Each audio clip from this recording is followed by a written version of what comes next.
ak moytu fépp foo xam ne da ngay jaxasoo ak ay nit yoo xam ni munoo xam exactement ci yan conditions sanitaires lañ nekk. instant bii nii Amérique li famille yi def moom laa leen di wax jël leen lépp loo xam ne ay denrées périssables la non périssables ngeen def ci ay stock. on ne sait jamais man au début ba ko nit ñi di def damay na mi ñi ñoo ëppal ma naan mi ñii dañoo gëm di yàlla mais damaa toog ba ci yàgg ma xalaat que les gens ne sont pas si bêtes loo xam ne xamoo kañ lay jeex kañ lay arrêté nga fagaru pour que bu amee loo xam ne maîtriser wu ko gouvernement yi maîtriser wuñu ko bu fekk yow pare nga un minimum pare nga ko pour yow pour sa njaboot pour au moins sax xëy na nga mën a dimbali say dëkkandoo mooy lan denrée yu mel ni ceeb suukar ñebbe tout ce qui est céréales ay maïs maanaam mbokk ma ni jënd leen ñebbe en pagaille ngeen denc seen kër conserve maximum boo leen mën denc leen ko dama leen di wax rek li ma gis fii te li ñu def ñun li ma gis fii te li ñu def li ma def man lépp loo xam ni conserve la corned-beef lépp loo xam ni ay haricots yu ñu def en boîte la wala haricots yoo xam ne da ngay dem marché peser ko denc sa kër maximum doyul surtout ñebbe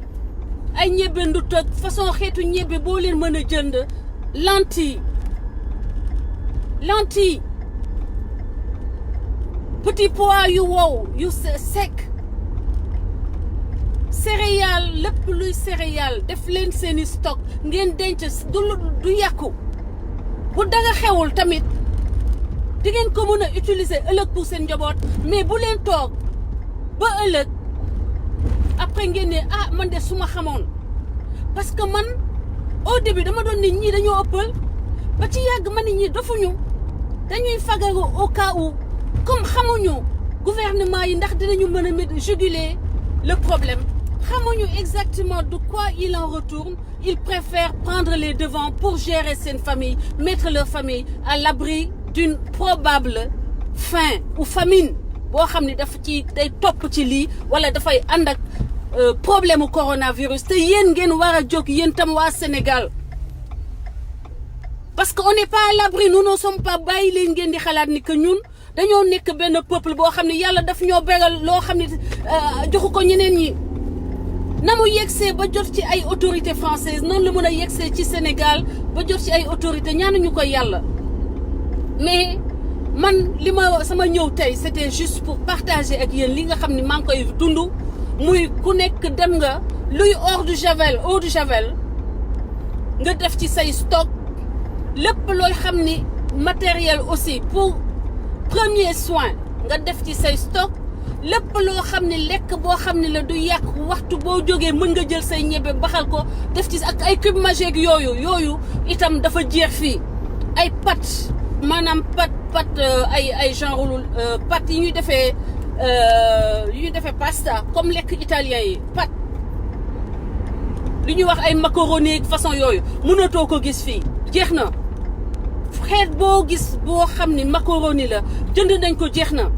xeet boo xam ni lépp lu jëm ci ay conserve jeex na c'est difficile de trouver tomate en pot mënatoo ko gis pratiquement donc bu le Sénégalais ne soyez pas en reste waxuma leen ngeen paniquer c'est pas de la panique mais c'est juste de faire comme tous les autres de par le monde maintenant au-delà donc de cette alerte ak conseil boobu may wax ak autorité yi fii kenn sañu fee def inflation te bu Sénégal bu benn commerçant ñemee def inflation si lii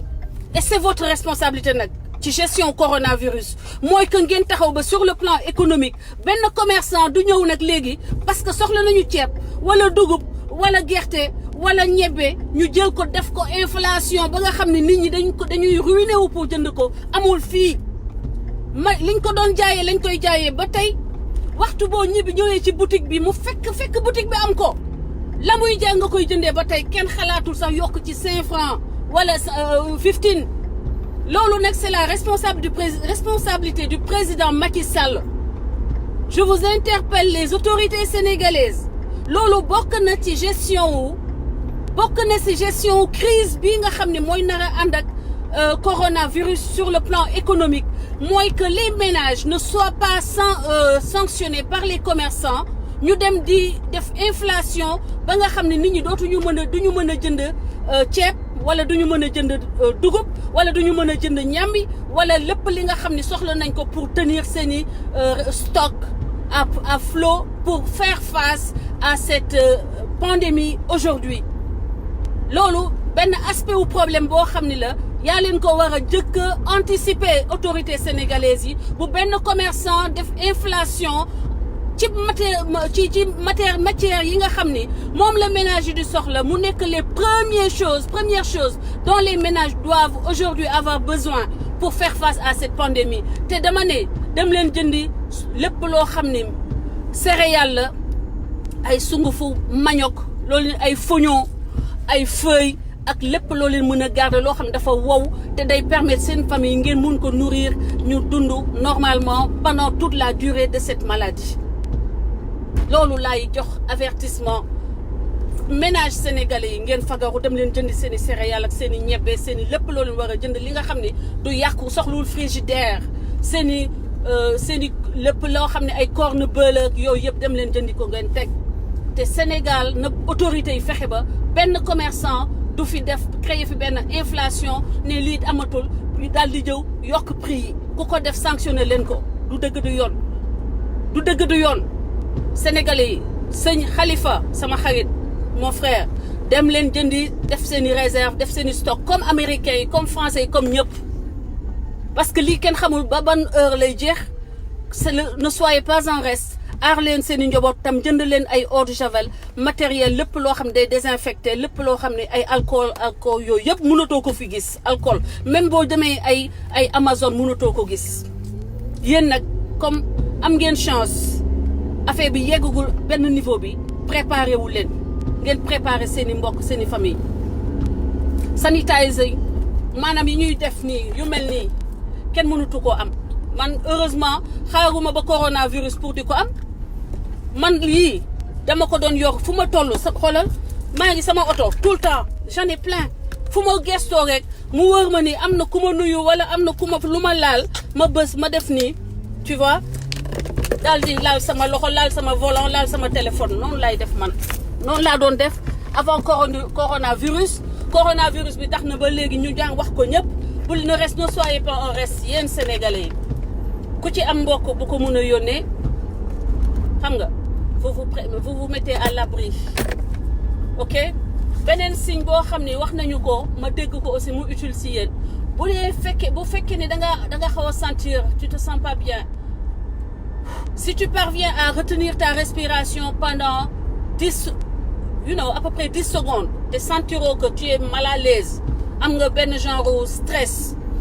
donc sache que tu n'as pas la maladie tu retiens ton souffle pendant un moment comme ni ma def nii 10 secondes si tu ne te sens pas en détresse mooy ni que amoo risque ni que tu es infecté maintenant donc li xew na ba pare fagaru moo ci des faites vos stocks comme tout le monde préparez-vous au cas où le pire advienne que vous ayez ngeen yor ceeb bi ngeen soxla ngeen yor ñebbe ngeen yor suukar ngeen yor farine ngeen yor corned-beef mooy lekk yoo xam ne ci pot lay nekk ngeen yor ay sardine ngeen yor ay thon tuna fish thon amatul fenn fii mënatoo gis thon amatul fenn d'accord donc préparez-vous à ce que vous puissiez au cas au worst case scénario si les choses évoluent dans l'autre direction que nous ne souhaitons pas que vous puissiez survivre. Actuellement, nous sommes en période de survie. Le monde se prépare à survivre parce que xamuñu ñoom fu ñuy yegg ak virus bi kon ñun sénégalais bu ñu nekk en risque man loolu dama ko bëggoon a partager ak yéen tey bëggoon juste partager ak yéen li ma dund fii li ma gis fii ni nit ñi organiser wu pour résister face à la maladie Pour résister face à cette maladie, évitez d'aller à la rencontre des gens, évitez les rassemblements, restez chez vous au maximum que vous pouvez. Nettoyez vos mains dès que vous êtes, dès que vous rentrez, à défaut de pouvoir vous prendre une douche, sangu, raxas leen seen loxo jël affaire yi désinfecté. Balaa ngeen dugg seen kër, utiliser leen désinfectant yi pour que mu wóor ni que jëlewul leen ci biti virus boo leen di indi seen kër. N'est-ce pas? Aar leen seen i njaboot émigré yi nekk bitim réew jarul dem Sénégal jamono yi parce que on leur fera pas du bien. ñibbi Sénégal dafa war a nekk loo xam ne day yokk askanu Sénégal mais warul nekk loo xam ne day mettre askanu Sénégal en danger. Donc immigrés, restons chez nous, restons dans nos pays d'adoption jusqu'à ce que la situation soit jugulée par les autorités sénégalaises. Je ne saurais finir di féliciter autorités yi ci responsable sens de responsable de muy jël di wax ni que nag dafa am ay mesures d'accompagnement. Samay doom ñoom ñëpp tëj nañu école yi mais dañ leen di defal école online. Donc il faut que l'école ne soit pas juste morte maanaam que école tëj na jeex na déedéet dafa am remplacement xale yi dañuy jàng online amuñu certes moyens yi foofu mais organiser leen de sorte que xale yi ñoom ñëpp ngi Facebook ay xale yëpp ngi Facebook pratiquement wala WhatsApp nañu organiser ak enseignants yi que l'école puisse continuer bon an mal an avec les moyens du bord. Gis nga intelligence ak capacité managériale day adapté wu en fonction des situations qui fluctuent. Donc na autorité yi créer situation yoo xam ni mu am benn genre ersatz schooling ersatz dem école mais bu mu nekk ni rek xale yi dem nañu vacances dem nañu léegi dañu toog kër ga di foo amatul jàng amatul dara. Fii xale yi dañoo toog seen école seen kër mais dañ leen di jox enseignement online en direct dañuy nekk en contact avec leurs enseignants enseignants yi nekk en contact avec les parents programme scolaire bi ñu continuer di ko def pour que xale yi bañ a désapprendre lu am solo te continuer leen fexe leen ba que l'enfant sénégalais ne soit pas en reste aussi sur le plan de l'éducation, sur le plan de cette disons des des contenus académiques yi mu war a disons emmagasiner ci at bii nii bu ko coronavirus yaa leen koy organiser de sorte que ces enfants-là ne soient pas laissés en reste. Loolu nag ci le gouvernement di wone capacité am te nekkatuñu ci situation bu gouvernement sénégalais war a wax ni amuñu moyen amu fi dara amu fi trouver les moyens. Parce que xam ngeen noo leen di wutee xaalis boo leen soxlaa régler yéen seeni problème u bopp. Trouver les moyens pour que les enfants sénégalais puissent faire quand même un minimum de scolarisation pendant cette période noire constituée créée par le coronavirus. Loolu moo nekkoon li ma leen bëggoon indil mbokk yi di leen bëggee yéen ñëpp ci seen déglu di wax ni partager leen vidéo bi parce que même fii Amérique moi je me rends compte que il y a beaucoup de gens qui ont été laissés en rade. La chaîne, beaucoup de gens qui n'étaient pas très bien informés et j'en suis sûre que c'est pareil au Sénégal.